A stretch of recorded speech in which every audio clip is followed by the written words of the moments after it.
ভারতীয় সঙ্গীতে লতা মঙ্গেশকর একটি চিরস্থায়ী প্রভাব তৈরি করেছেন। তার প্রাণময় উপস্থাপনা সেখানে গভীর আবেগ জাগিয়েছে আপামর রাজ্যবাসী বা বিশ্ববাসীর মনে, যা চিরকাল আমাদের সংস্কৃতিতে একটি বিশেষ স্থান ধরে রাখবে, এমনটাই টুইটে জানিয়েছেন প্রধানমন্ত্রী। ডিমসাগরের পাড়ের এটিএম কাউন্টারটি দীর্ঘদিন ধরে পড়ে রয়েছে অকেজো অবস্থায়। ঠিক করার কোনো উদ্যোগ নেই। এবার চোরের দলের হানা পড়েছে সংশ্লিষ্ট কাউন্টারে।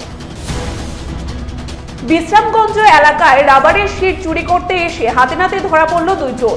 এলাকাবাসীর ধারণা গোটা এলাকায় বিভিন্ন চুরিকাণ্ডের সাথে যুক্ত তারাই।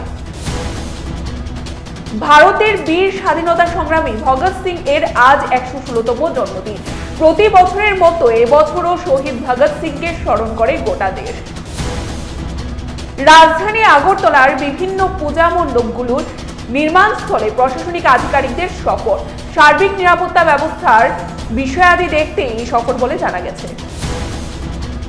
নিজের অপসারণ নিয়ে মুখ খুললেন এবারে সম্রাট রায়।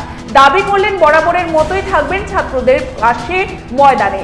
পদ না থাকলেও সম্রাট রায়কে ময়দান থেকে কেউ সরাতে পারবেন না বলে এক প্রকার হুমকি লড়াকু এই ছাত্র নেতার। নবীর জন্মদিন উপলক্ষে গোটা বিশ্বজুড়ে আজ খুশির ঈদ। একই ছবি ত্রিপুরাতে।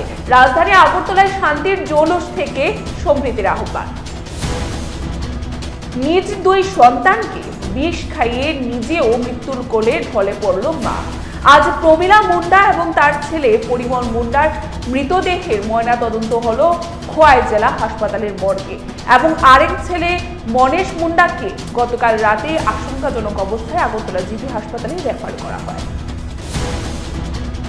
উদয়পুর মহকুমায় মাতাবাড়ির সবজি কেনাকাটি করতে গিয়ে দুই ব্যবসায়ীর মধ্যে প্রথমে কথা কাটাকাটি হয়, পরে হাতাহাতির রূপ নেয়। বাজার ব্যবসায়ীদের দাবি, এলাকার বিধায়ক ও মাননীয় মুখ্যমন্ত্রী যেন এলাকার পরিবেশ শান্ত রাখার জন্য প্রয়োজনীয় ব্যবস্থা গ্রহণ করেন এই বিষয়ে। সমাজদ্রোহীদের আস্ফালন দিনকে দিন 50 জন বেড়েই চলেছে। সাধারণ মানুষ থেকে শুরু করে পুলিশ প্রশাসনও তাদের অত্যাচার থেকে বাদ যাচ্ছে না।